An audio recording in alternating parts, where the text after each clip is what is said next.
The Red Hook Criterium is unique in the sense that track bikes, which are typically raced on a track, on a velodrome, which is just a banked oval course with no real turns. We're taking bikes designed for the velodrome and putting on them on a very technical street circuit, which had never been done before in this manner.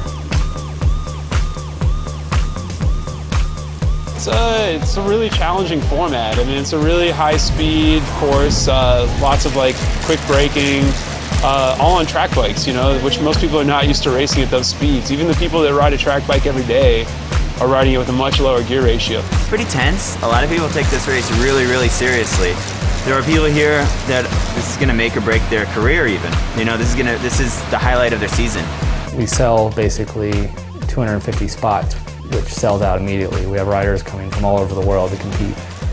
We had almost 20 different countries represented this year.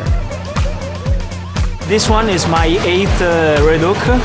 The 3rd time here in New York, so the guys from California, from this coast, from the other part of Europe, I know all the riders. It's my favorite race of the year, by far. Totally different atmosphere than almost any other bike race. It's really incredible. It's the first race of its kind that I know of that's really blown up into this big of a thing.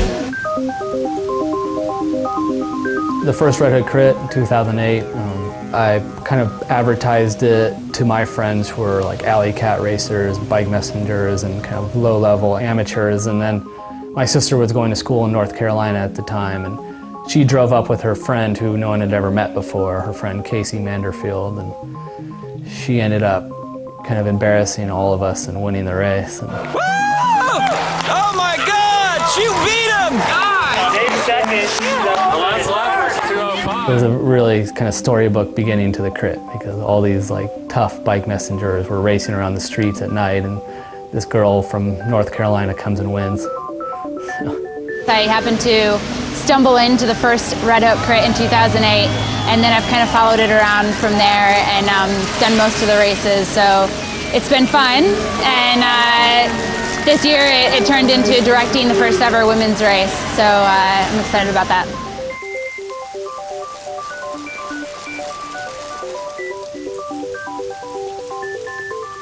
Yeah, I mean, the race was on the verge of being canceled the entire day. The venue was putting pressure on us from a safety standpoint to make decisions to make it safer or cancel it. Yeah, I really hate rain.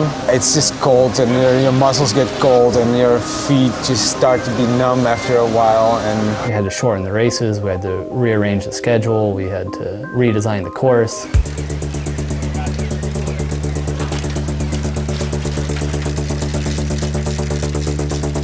Since the race is a little bit shorter, that means it's just like chaos from the gun.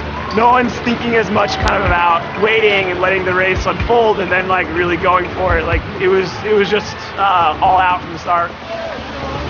Guys, this is going to be a 15-lap race. If there is a crash where we have to stop the race, we are not going to be able to restart it. So you guys have to ride safely. 5, 4, 3, 2, 1, go.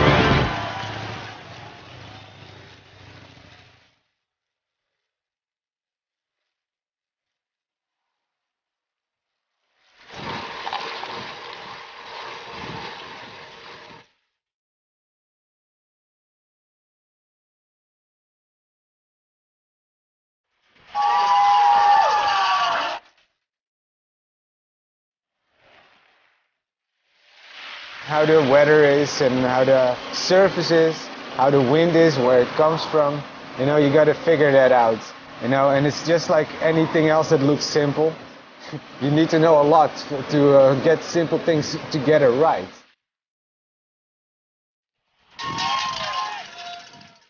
You need skills, you need endurance, but you also need knowledge. You have to see what happens, how the field's moving, and that's part of being a good racer, you know, being able to read the pack and see what's happening. You have to know your space, you have to trust people around you, and you have to like have your wits about you for sure.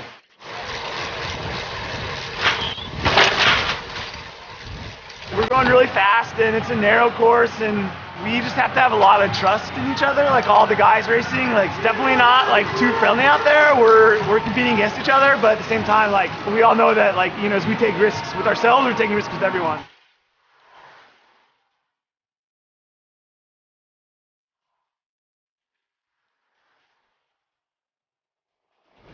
After the 180 hairpin is a pretty good place to put in a good hard sprint if you really want to try and drop people, just because everybody has to slow down to go into that, everybody has to kick out of it.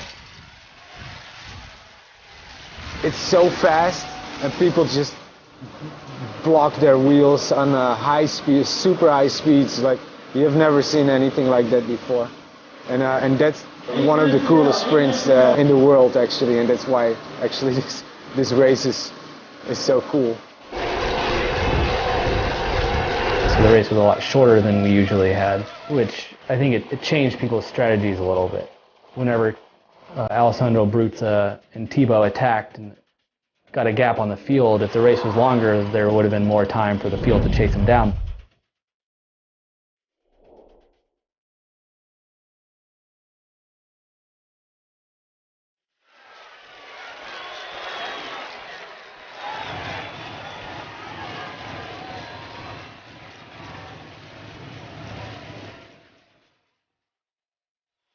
Bikes, they're the most perfect mode of transportation that we've ever created. And being able to live a life where that is the center of your life is a beautiful thing. My dad has passed away a couple of months ago, and so that is probably the biggest reason why I do it, because he got me into all this stuff, you know, he got me in this trouble. And I invested basically everything in this, and I don't know exactly why, but I think because I think it's the only thing I can really do well. Like, to explain it to somebody else is difficult, but it's just a feeling that you get when you're racing and you're like at the top of your form. And even if you're not winning the race, you're at the top of your form and you feel awesome and you do well and you get done, and it's just like, you know, it's a high. Alessandro Bruzza, and your champion from France, Cavell Lenry! As the race gets bigger and there's more attention on it, it actually becomes more like the original intent. And seeing how much people care about it all over the world is really inspiring. You know, you have these rivals who meet up. They live on other ends of the world, but they meet up to race against each other in a parking lot in Red Hook. So